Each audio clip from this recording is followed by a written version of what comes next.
नमस्कार दोस्तों। आज हम इस वीडियो में एससी थ्योरी का कुछ इंपॉर्टेंट ऑब्जेक्टिव क्वेश्चन के बारे में डिटेल में डिस्कशन करेंगे। और अगर आपको वीडियो अच्छा लगता है तो प्लीज़ सब्सक्राइब और शेयर जरूर कीजिएगा। तो देखो आज का पहला क्वेश्चन हम शुरू करते हैं। पहला क्वेश्चन है the form factor of A dash wave is 1। इनमें से कौन सा वेव का फॉर्म फैक्टर 1 होता है? साइनोसोडियल वेव का फॉर्म फैक्टर 1 है, या स्क्वायर वेव का फॉर्म फैक्टर 1 है, या ट्रायंगुलर वेव का फॉर्म फैक्टर 1 है, या नॉन ऑफ दिस। तो इसका आंसर होगा जो स्क्वायर वेव होता है, ऑप्शन नंबर 2। जो स्क्वायर वेव होता है उसका फॉर्म फैक्टर 1 होता है। तो देखो कैसे होता है। पहले देखो स्क्वायर वेव क्या होता है। ये होता है, देखो ये हमारा स्क्वायर वेव होता है। इस स्क्वायर वेव का फॉर्म फैक्टर 1 क्यों है? क्योंकि form factor is equal to क्या होता है, RMS value divide by average value. देखो 2/2 इक्वल टू कितना होता है, 1 होता है। क्योंकि अगर न्यूमिनेटर और डिनोमिनेटर दोनों इक्वल होंगे, बराबर होंगे, तो इक्वल टू 1 होता है। इसीलिए जो स्क्वायर वेव होता है उसका आरएमएस वैल्यू जितना होता है एवरेज वैल्यू भी उतना ही होता है। इसीलिए form factor is equal to RMS value by average value equal to 1 होता है। क्योंकि आरएमएस वैल्यू और एवरेज वैल्यू दोनों स्क्वायर वेव का बराबर होता है। तो option number 2 is the correct answer. Then देखो नेक्स्ट क्वेश्चन क्या है। नेक्स्ट क्वेश्चन है the unit of admittance in SC parallel circuit is dash. देखो एससी पैरेलल सर्किट का जो एडमिटेंस होता है उसका यूनिट ओम होता है, या फैराड होता है, या हेनरी होता है, या मो होता है। तो देखो इसका आंसर होगा किसी भी एससी पैरेलल सर्किट का जो एडमिटेंस होता है उसका यूनिट होता है मो। Option number 4 is the correct answer.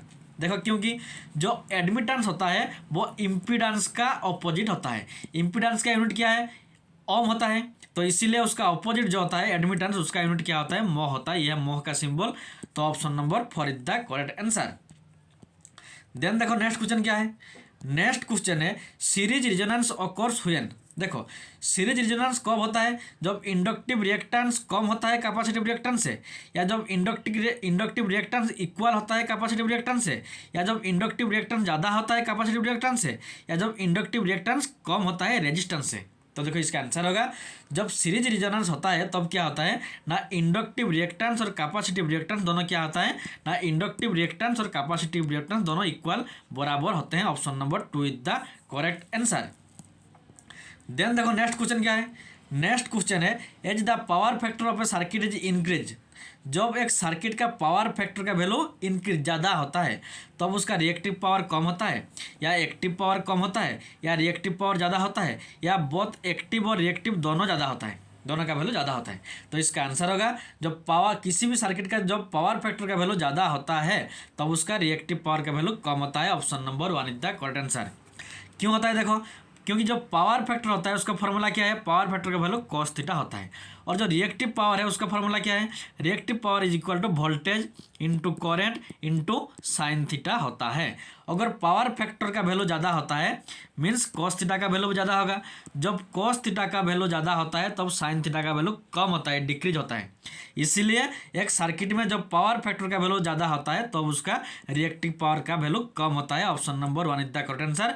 क्योंकि कॉस थीटा का वैल्यू ज़्यादा होने से साइन थीटा का वैल्यू कम होता है। तो option number 1 is the correct answer. Then देखो नेक्स्ट क्वेश्चन क्या है। नेक्स्ट क्वेश्चन है in comparison to DC transmission losses in SCR. देखो जब हम पावर को ट्रांसमिशन लाइन में पावर को ट्रांसमिशन करते हैं तब एससी में ज़्यादा लॉस होता है या डीसी में ज़्यादा लॉस होता है। Very very important question. जब हम पावर को ट्रांसमिशन करते हैं तो एसी ट्रांसमिशन में ज़्यादा लॉस होता है या डीसी ट्रांसमिशन में ज़्यादा लॉस होता है। तो इसका आंसर होगा जो एसी ट्रांसमिशन लाइन होता है वहाँ पर ज़्यादा लॉस होता है। Option number 1 is the correct answer. फिर भी हम ज़्यादा लॉस होता है फिर भी हम एसी से ही पावर को ट्रांसमिशन करते हैं, क्योंकि डीसी को हम स्टेप अप या स्टेप डाउन नहीं कर सकते। तो इसीलिए option number 1 is the correct answer. Then देखो नेक्स्ट क्वेश्चन क्या है। नेक्स्ट क्वेश्चन है the capacitive reactance of a circuit is dash frequency. देखो कैपेसिटिव रिएक्टेंस और फ्रीक्वेंसी दोनों के बीच में रिलेशन क्या है, दोनों इंडिपेंडेंट, कोई किसी पर डिपेंड नहीं करता है, या इन्वर्सली प्रोपोर्शनल है, या डायरेक्टली प्रोपोर्शनल है, नॉन ऑफ द अबव। तो इसका आंसर होगा कैपेसिटिव रिएक्टेंस और फ्रीक्वेंसी दोनों आपस में इन्वर्सली प्रोपोर्शनल होते हैं। Option number 2 is the correct answer. क्योंकि capacitive reactance is equal to 1/2 pi frequency into capacitance, ये होता है उसका फॉर्मूला। तो ये है देखो, ये है फ्रीक्वेंसी, ये फ्रीक्वेंसी, ये है कैपेसिटिव रिएक्टेंस, तो दोनों आपस में इन्वर्सली प्रोपोर्शनल है, तो option number 2 is the correct answer. Then देखो नेक्स्ट क्वेश्चन क्या है। नेक्स्ट क्वेश्चन है a capacitor is perfect insulator for, देखो जो कैपेसिटर होता है उस जो कैपेसिटर होता है वो ये चार में से किसके लिए परफेक्ट इंसुलेटर होता है। एसी ऑल्टरनेटिंग करंट के लिए कैपेसिटर एक परफेक्ट इंसुलेटर है, या डीसी के लिए इंसुलेटर कैपेसिटर इंसुलेटर है, या DC as well as AC दोनों के लिए कैपेसिटर एक परफेक्ट इंसुलेटर है। तो इसका आंसर होगा जो हमारा डीसी होता है, वेरी वेरी इंपॉर्टेंट, जो डीसी डायरेक्ट करंट होता है उसके लिए कैपेसिटर एक परफेक्ट इंसुलेटर जैसा काम करता है, वेरी वेरी इंपॉर्टेंट। जो डायरेक्ट करंट होता है उसके लिए कैपेसिटर एक परफेक्ट इंसुलेटर जैसा काम करता है, option number 2 is the correct answer. और जो ऑल्टरनेटिंग करंट होता है उसके लिए इंडक्टर एक परफेक्ट इंसुलेटर जैसा काम करता है। तो इस क्वेश्चन का answer option number 2 is the correct answer. Then देखो नेक्स्ट क्वेश्चन क्या है। नेक्स्ट क्वेश्चन है in star connected circuit the magnitude of each line current, देखो जो स्टार कनेक्टेड सर्किट होता है उसका जो लाइन करंट होता है वो फेज करंट का 1/3 होता है, या तीन फेज करंट का 3 टाइम होता है, या फेज करंट के साथ बराबर होता है, या लाइन करंट का वैल्यू 0 होता है। तो देखो इसका आंसर होगा अगर स्टार कनेक्शन होगा तो स्टार कनेक्शन में लाइन करंट का वैल्यू जितना होता है फेज करंट का वैल्यू भी उतना ही होता है, तो equal to phase current, option number 3 is the correct answer.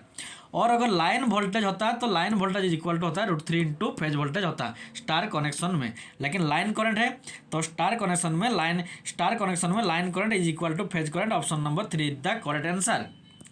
Then देखो नेक्स्ट क्वेश्चन क्या है।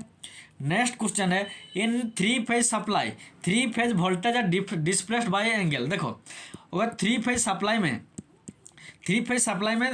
3 फेज के बीच में जो एंगल होता है वो 90 डिग्री होता है, या 120 डिग्री होता है, या 180 डिग्री होता है, या 270 डिग्री होता है। तो इसका आंसर होगा ऑप्शन नंबर 2 120 डिग्री एंगल बनता है 3 फेज के बीच में। जब एक 3 फेज सिस्टम होता है उसका 3 फेज के बीच में क्या एंगल रहता है 120 degree, option number 2 is the correct answer, very very important. Then देखो नेक्स्ट क्वेश्चन क्या है। नेक्स्ट क्वेश्चन है in series RLC circuit impedance equal to dash and current equal to dash, देखो जो हमारा मान लो सीरीज आरएलसी सर्किट, देखो ये आर है रजिस्टर, ये इंडक्टर एल है और ये कैपेसिटर सी है, तो ये आरएलसी सीरीज सर्किट हो गया। तो इस आरएलसी सीरीज सर्किट में जब ये सर्किट रेजोनेंस होता है मीन्स ये इंडक्टर है, inductive reactance is equal to capacitive reactance होता है, तब हम इसको क्या कहते हैं रेजोनेंस सर्किट कहते हैं। तो इस रेजोनेंस कंडीशन में एक सीरीज आरएलसी सर्किट में उसका इम्पीडेंस का वैल्यू क्या है और करंट का वैल्यू क्या है। देखो इम्पीडेंस का वैल्यू सीरीज रेजोनेंस कंडीशन में मिनिमम होता है और करंट का वैल्यू ज़्यादा होता है, very very important. Series resonance condition में इम्पीडेंस का वैल्यू मिनिमम होता है और करंट का वैल्यू मैक्सिमम होता है, तो option number 1 is the correct answer, very very important. Then देखो नेक्स्ट क्वेश्चन क्या है। नेक्स्ट क्वेश्चन है the frequency at which inductive reactance is equal to capacitive reactance is equal dash, देखो जब एक सर्किट में inductive reactance equal to capacitive reactance होता है उस कंडीशन में उस सर्किट का जो फ्रीक्वेंसी होता है उस फ्रीक्वेंसी को हम क्या कहेंगे, नेचुरल फ्रीक्वेंसी कहेंगे, या रेजोनेंस फ्रीक्वेंसी कहेंगे, या न्यूट्रल फ्रीक्वेंसी कहेंगे, या सुपर फ्रीक्वेंसी कहेंगे। तो इसका आंसर होगा जब inductive reactance is equal to capacitive reactance होता है उस सर्किट का फ्रीक्वेंसी को हम ऑप्शन नंबर 2 रेजोनेंस फ्रीक्वेंसी कहते हैं, option number 2 is the correct answer. Then देखो नेक्स्ट क्वेश्चन क्या है।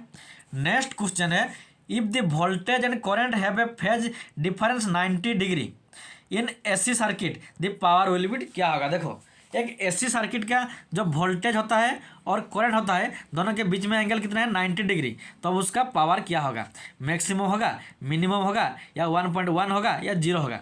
तो देखो इसका आंसर होगा option number 4 0 is the correct answer, क्योंकि देखो जो पावर होता है पावर का फॉर्मूला क्या है voltage into current into cos theta होता है, यह होता है पावर का फॉर्मूला। देखो बीच में एंगल क्या है 90 डिग्री, तो यह cos 90 डिग्री होता है, voltage into current into cos 90 degree. cos 90 का वैल्यू कितना है 0 है, तो वोल्टेज इंटू करंट इंटू 0 तो इक्वल टू क्या होता है 0 होता है। तो इसीलिए जब किसी ऐसी सर्किट का वोल्टेज और करंट के बीच में जो अगर एंगल 90 डिग्री होगा तो उसका पावर क्या होगा 0 होगा, option number 4 is the correct answer. Then देखो नेक्स्ट क्वेश्चन क्या है। नेक्स्ट क्वेश्चन है the RMS value of AC is dash, देखो एसी का जो ऑल्टरनेटिंग करंट का जो आरएमएस वैल्यू होता है वो 0.637 इंटू मैक्सिमम वैल्यू होता है, या 0.707 इंटू मैक्सिमम वैल्यू होता है, या 1.414 इंटू मैक्सिमम वैल्यू होता है, या सिर्फ मैक्सिमम वैल्यू होता है। तो देखो ऑल्टरनेटिंग करंट का जो RMS value means root mean square value होता है वो होता है 0.707 into maximum value. Option number 2 is the correct answer. RMS value is equal to 0.707 into maximum value, चाहे वो correct I R M S हो या वी आर एम एस हो। I R M S is equal to 0.707 into I max, और अगर V R voltage R M S value होगा तो इधर भी 0.707 इंटू वी मैक्सिमम होता है। तो option number 2 is the correct answer. Then देखो नेक्स्ट क्वेश्चन क्या है। नेक्स्ट क्वेश्चन है द यूनिट ऑफ एडमिटेंस। देखो जो एडमिटेंस होता है उसका यूनिट क्या है, साइमन है, ओम है, हेनरी है, या वोल्ट है। तो इसका आंसर होगा जो एडमिटेंस होता है उसका यूनिट क्या होता है, option number 1 Simon is the correct answer. तो देखो कैसे होता है, जो एडमिटेंस होता है वो इम्पीडेंस का अपोजिट होता है। इम्पीडेंस का यूनिट क्या है, ओम है, लेकिन उसका जो अपोजिट होगा एडमिटेंस उसका अपोजिट है तो उसका यूनिट मो होता है। जो मो होता है उसको हम साइमन भी कहते हैं, मो को हम साइमन भी कहते हैं। तो इसीलिए एडमिटेंस का यूनिट मोह भी होगा और साइमन भी होगा। Option number 1 is the correct answer. Then देखो नेक्स्ट क्वेश्चन क्या है, the form factor of a sinusoidal wave. एक साइनोसोडियल वेव का फॉर्म फैक्टर का वैल्यू क्या है, 1.414 है, या 1.11 है, या 2 है, या 1.5 है। तो इसका आंसर होगा जो साइनोसोडियल वेव है उसका फॉर्म फैक्टर क्या है, 1.11। Option number 2 is the correct answer. देखो कैसे होता है, देखो ये होता है हमारा साइनोसोडियल वेव, ये है साइनोसोडियल वेव। इसका फॉर्म फैक्टर इक्वल टू क्या है ना, RMS value divide by average value होता है। तो आरएमएस वैल्यू इक्वल टू क्या है, 0.707 इंटू मैक्सिमम वैल्यू, और जो एवरेज वैल्यू होता है उसका 0.637 इंटू मैक्सिमम वैल्यू होता है। तो ऊपर का मैक्सिमम वैल्यू और डिनोमिनेटर का मैक्सिमम वैल्यू आपस में कैंसिल होता है, बाकी कौन रहेगा, ये रहता है। तो इसका वैल्यू क्या है, 1.11 होता है। तो इसीलिए अगर साइनोसोडियल वेव होगा तो उसका फॉर्म फैक्टर क्या है, 1.11। और अगर ये स्क्वायर वेव होगा तो इसका फॉर्म फैक्टर क्या होता है ना, इसका फॉर्म फैक्टर होता है सिर्फ 1 होता है। तो option number 2 is the correct answer for sinusoidal wave. Then देखो नेक्स्ट क्वेश्चन क्या है। नेक्स्ट क्वेश्चन है the RMS value of AC is dash that of its average value. एक एसी का जो आरएमएस वैल्यू होता है और एवरेज वैल्यू होता है, आरएमएस वैल्यू एवरेज वैल्यू से ज़्यादा होता है, या आरएमएस वैल्यू एवरेज वैल्यू से कम होता है, या दोनों बराबर होते हैं, या नॉन ऑफ दी। तो इसका आंसर होगा जो आरएमएस वैल्यू होता है उसका वो हमारा एवरेज वैल्यू से ज़्यादा होता है। Option number 1 is the correct answer. क्योंकि देखो आरएमएस वैल्यू इक्वल टू क्या होता है, 0.707 इंटू मैक्सिमम वैल्यू, और जो हमारा एवरेज वैल्यू होता है वो होता है 0.637 इंटू मैक्सिमम वैल्यू। तो 0.637 और 0.707 इनमें से कौन ज़्यादा है ना, 0.707 ज़्यादा है। इसीलिए जो आरएमएस वैल्यू होता है उसका वैल्यू एवरेज वैल्यू से ज़्यादा होता है। Option number 1 is the correct answer. Then देखो नेक्स्ट क्वेश्चन क्या है।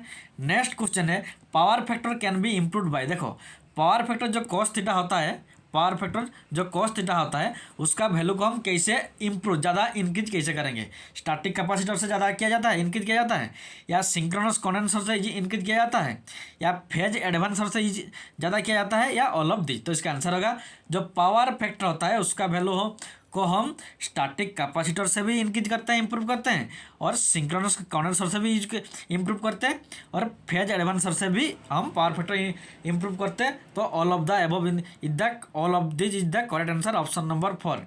देन देखो नेक्स्ट क्वेश्चन क्या है। नेक्स्ट क्वेश्चन है which of the following frequency has the longest time period. इधर देखो 4 फ्रीक्वेंसी है, इनमें से कौन सा फ्रीक्वेंसी का टाइम पीरियड सबसे ज़्यादा लॉन्गेस्ट है, 1 हर्ट्ज का, 10 हर्ट्ज का, 1 किलो हर्ट्ज का, या 100 किलो हर्ट्ज का। तो इसका आंसर होगा जो 1 hertz is the correct answer. Option number 1 is the correct answer. 1 hertz frequency का जब टाइम पीरियड होता है वो सबसे ज़्यादा होता है। तो option number 1 is the correct answer. क्योंकि जो देखो जब time period is equal to 1 by frequency, तो फ्रीक्वेंसी और टाइम पीरियड दोनों आपस में इन्वर्सली प्रोपोर्शनल। तो जिसका फ्रीक्वेंसी सबसे कम होगा उसका टाइम पीरियड सबसे ज़्यादा होगा, और जिसका टाइम पीरियड सबसे ज़्यादा होगा उसका फ्रीक्वेंसी कम होगा। तो लॉन्गेस्ट टाइम पीरियड मीन सबसे ज़्यादा टाइम पीरियड कब होगा ना, जब फ्रीक्वेंसी सबसे कम होगा। तो 1 हर्ट्ज, 10 हर्ज, 1 किलो हर्ज, 100 किलो हर्ज। इनमें से सबसे छोटा कौन है ना, 1 हर्ज सबसे स्मॉल है, तो इसीलिए 1 हर्ज का फ्रीक्वेंसी लॉन्ग टाइम पीरियड सबसे ज़्यादा होता है। Option number 1 is the correct answer. Then देखो नेक्स्ट क्वेश्चन क्या है। नेक्स्ट क्वेश्चन है the power dissipation in a pure inductor is dash. देखो एक प्योर इंडक्टिव सर्किट में पावर कितना डिसिपेशन होता है, बहुत कम होता है, जीरो होता है, बहुत ज़्यादा होता है, या एक से कम होता है। तो देखो इसका आंसर होगा जो प्योर इंडक्टिव सर्किट होता है उसमें पावर डिसिपेशन जीरो होता है। Option number 2 is the correct answer. तो देखो कैसे होता है, देखो जो प्योर इंडक्टिव सर्किट होता है उसमें वोल्टेज और करंट के बीच का एंगल क्या होता है 90 डिग्री। अगर एंगल 90 डिग्री होगा तो पावर इक्वल टू क्या है ना, voltage into current into cos 90। Cos 90 का वैल्यू कितना है 0 डिग्री है। तो इसीलिए चाहे वो प्योर इंडक्टर हो या प्योर कैपेसिटर हो, दोनों में पावर डिसिपेशन क्या होता है 0 होता है अगर प्योर होगा तो। और अगर प्योर रेजिस्टेंस होगा तो वोल्टेज इंटू करंट होता है उसका पावर डिसिपेशन। तो प्योर इंडक्टर के लिए पावर डिसिपेशन 0 होता है। Option number 2 is the correct answer. Then देखो नेक्स्ट क्वेश्चन क्या है, the power factor of a purely capacitive load. एक प्योरली कैपेसिटिव लोड का पावर फैक्टर कितना होगा, यूनिटी होगा या 0.8 लीडिंग होगा या 0 पावर फैक्टर होगा या 0.8 लैगिंग होगा। तो इसका आंसर होगा जो प्योर कैपेसिटिव सर्किट होता है उसका पावर फैक्टर कितना होगा ना, ऑप्शन नंबर 3 0 होता है उसका power factor. Option number 3 is the correct answer. क्योंकि मैंने अभी बोला कि जब चाहे वो प्योर कैपेसिटिव हो या प्योर इंडक्टिव हो, दोनों के बीच में क्या है एंगल ना 90 डिग्री बनता है। चाहे प्योर कैपेसिटिव हो या प्योर इंडक्टिव हो, वोल्टेज और करंट के बीच में एंगल 90 डिग्री है। और जो पावर फैक्टर होता है उसका फॉर्मूला क्या है कॉस थीटा होता है, मीन्स कॉस 90। और जो कॉस 90 होता है उसका वैल्यू 0 ही होता है। इसीलिए प्योर कैपेसिटिव हो या प्योर इंडक्टिव हो उसका पावर फैक्टर क्या होगा 0 ही होगा। Option number 3 is the correct answer. Then next question क्या है, देखो power factor can be improve by, ये क्वेश्चन अभी गया तो ऑल ऑफ दिस इसका करेक्ट आंसर होगा। देन देखो नेक्स्ट क्वेश्चन क्या है, the time period of direct current. जो डीसी होता है डायरेक्ट करंट होता है उसका टाइम पीरियड क्या है, इन्फानाइट है, 0 है या फिनिट है या कैन नॉट से। तो देखो इसका आंसर होगा जो डीसी या डायरेक्ट करंट होता है उसका टाइम पीरियड क्या होता है infinite. Option number 1 is the correct answer. क्योंकि देखो जो डीसी होता है उसका फ्रीक्वेंसी क्या है हम सब जानते हैं, जो डीसी है उसका फ्रीक्वेंसी 0 होता है। तो time period equal to 1 frequency means 1/0। 1/0 equal to क्या होता है 1/0 इक्वल टू वैल्यू क्या होता है इन्फानाइट होता है। तो option number 1 is the correct answer. Then next question है KVAR kilo volt. KVAR is also called. देखो जो KVAR होता है उसको हम रिएक्टिव पावर कहते हैं या अपरेंट पावर कहते हैं या एक्टिव पावर कहते हैं या कैपेसिटिव पावर कहते हैं। तो इसका आंसर होगा जो KVAR होता है उसको हम रिएक्टिव पावर कहते हैं। Option number 1 is the correct answer. और जो अपरेंट पावर किसे कहते हैं KVA, इसको कहते हैं अपरेंट पावर। और एक्टिव पावर किसे कहते हैं, जो इसको हम वाट में यूनिट करते हैं, एक्टिव पावर को वाट में कहते हैं, अपरेंट पावर KVA और रिएक्टिव पावर को KVAR कहते हैं। तो option number 1 is the correct answer. Then next question the purpose of choke CHAL के जो पर्पज ऑफ चॉक होता है इन फ्लोरेसेंट ट्यूब। जब फ्लोरेसेंट ट्यूब में जो हम चॉक को यूज करते हैं क्यों यूज करते हैं, करंट को कम करने के लिए या करंट को ज़्यादा करने के लिए या वोल्टेज को सडनली कम करने के लिए या वोल्टेज को सडनली ज़्यादा करने के लिए। तो इसका आंसर होगा जो चॉक को हम फ्लोरेसेंट ट्यूब में यूज करते हैं क्योंकि हमें वोल्टेज को सडनली मोमेंटरली इंक्रीज करना आता है, ज़्यादा करना आता है, इसलिए हम फ्लोरेसेंट ट्यूब में चॉक का यूज करते हैं। Option number 4 is the correct answer. देखो जो चॉक होता है वो एक इंडक्टिव सर्किट होता है। चॉक क्या होता है इंडक्टिव सर्किट होता है। इंडक्टर का काम क्या है करंट को अपोज करता है, चेंज होने से अपोज करता है, लेकिन वोल्टेज को नहीं करता है। तो इसीलिए सडनली मीन्स मोमेंटरीली वोल्टेज को इंक्रीज करने के लिए हम फ्लोरेसेंट ट्यूब में क्या करते हैं ना चॉक का यूज करते हैं। Option number 4 is the correct answer. Then next question क्या है, the frequency of DC in India. देखो इंडिया में जो डीसी डायरेक्ट करंट होता है उसका फ्रीक्वेंसी 50 हर्ज है या 30 हर्ज है या 60 हर्ज है या 0 हर्ज है। तो इसका आंसर होगा जो इंडिया का जो डीसी होता है उसका फ्रीक्वेंसी 0 हर्ज होता है। Option number four is the correct answer. चाहे इंडिया हो, अमेरिका हो, जहाँ कहीं पर भी हो, जो डीसी होता है उसका फ्रीक्वेंसी क्या होता है, 0 हर्ज ही होता है। लेकिन जो एसी है इंडिया में वो होता है 50 हर्ज और अमेरिका में 60 हर्ज होता है। लेकिन इधर डीसी है तो डीसी का फ्रीक्वेंसी 0 हर्ज ही होता है। Option number four is the correct answer. Then next question क्या है, नेक्स्ट क्वेश्चन है in delta connection line current is equal to dash. देखो जो डेल्टा कनेक्शन होता है उसमें line current equal to phase current होता है, या line current equal to √3 into phase current होता है, या line current equal to √6 into phase current होता है, नॉन ऑफ दिस। तो इसका आंसर होगा डेल्टा कनेक्शन में लाइन करंट का वैल्यू √3 इंटू फेज करंट होता है। Option number 2 is the correct answer. और इसी डेल्टा कनेक्शन में line voltage is equal to phase voltage होता है, लेकिन line current is equal to √3 into phase current होता है। Option number 2 is the correct answer. Then next question क्या है, देखो नेक्स्ट क्वेश्चन है the reactance of capacitor is 50 हर्ज इज 5 ओम। देखो 50 हर्ज फ्रीक्वेंसी का एक कैपेसिटर का 50 हर्ज फ्रीक्वेंसी का रिएक्टेंस कितना है, 5 ओम। इफ द फ्रीक्वेंसी कितना हो गया, 200 हर्ज होता है, तो न्यू रिएक्टेंस क्या होगा। देखो reactance capacitive reactance equal to क्या होता है, 1/2πfc होता है इसका formula. Capacitive reactance equal to इतना होता है। अगर फ्रीक्वेंसी कितना है, जब फ्रीक्वेंसी ये जब फ्रीक्वेंसी है ये जब 50 हर्ज होता है तो ये रिएक्टेंस कितना होता है, 5 होता है, 5 होता है। और अगर ये 200 होगा मीन्स 4 टाइम ज़्यादा होगा, 200 होगा, ये फ्रीक्वेंसी अगर 200 4 टाइम ज़्यादा होगा तो ये 4 टाइम कम होगा। तो 5 का अगर 4 से डिवाइड करेंगे तो कितना होगा, सॉरी ये 100 है, 100 है। तो इसका आंसर क्या होगा, option number 2 2.5 ohm with the correct answer. ये 200 नहीं 1 ओम, 100 फ्रीक्वेंसी हर्ज होगा तो उसका जो रिएक्टेंस होता है कैपेसिटिव रिएक्टेंस वो 2.5 ओम होगा, हाफ होगा। क्योंकि 50 से अगर डबल होगा तो फ्रीक्वेंसी तो रिएक्टेंस हाफ होता है। तो option number 2 is the correct answer. Then next question देखो, a choke is preferred to a resistance for limiting current in AC circuit because. देखो एक एसी सर्किट में जब हमें करंट को लिमिट करना होता है तो हम रेजिस्टेंस से ज़्यादा प्रीफर चौक को क्यों करते हैं, क्योंकि चौक चीप होता है, क्योंकि चौक में वोल्टेज वेस्ट एनर्जी वेस्ट नहीं होता है, क्योंकि चौक में करंट वाटलेस होता है, या करंट के स्ट्रेंथ ज़्यादा होता है चौक में। तो देखो इसका आंसर होगा जो चौक होता है उसमें एनर्जी वेस्ट नहीं होता है। Option number 2 is the correct answer. Choke में एनर्जी वेस्ट नहीं होता है, इसीलिए एसी सर्किट में जब हम करंट को लिमिटिंग करना चाहते हैं तब तो रेजिस्टेंस से ज़्यादा प्रीफर हम चौक को ही करते हैं। तो option number 2 is the correct answer. और जो चौक होता है वो एक हमारा इंडक्टिव सर्किट होता है। ये करंट जो इंडक्टिव सर्किट होता है वो करंट को चेंज होने से अपोज करता है, इसीलिए जब करंट को लिमिटिंग करना होता है हम चौक का यूज करते हैं, रेजिस्टेंस से ज़्यादा प्रीफर देते हैं चौक को। Option number 2 is the correct answer. Then next question क्या है, देखो नेक्स्ट क्वेश्चन है calculate the time period if the frequency is 2 kilo hertz. अगर फ्रीक्वेंसी 2 किलो हर्ज होगा तो उसका टाइम पीरियड कितना होगा, 0.5 सेकेंड होगा, या 5 सेकेंड होगा, या 1.5 सेकेंड होगा, या 0.5 मिली सेकेंड होगा। तो इसका आंसर होगा अगर फ्रीक्वेंसी कितना होता है 2 किलो हर्ज होता है तो उसका टाइम पीरियड क्या होगा, ऑप्शन नंबर 4 0.5 मिली सेकेंड। क्योंकि देखो जो टाइम पीरियड होता है इक्वल टू 1/फ्रीक्वेंसी होता है।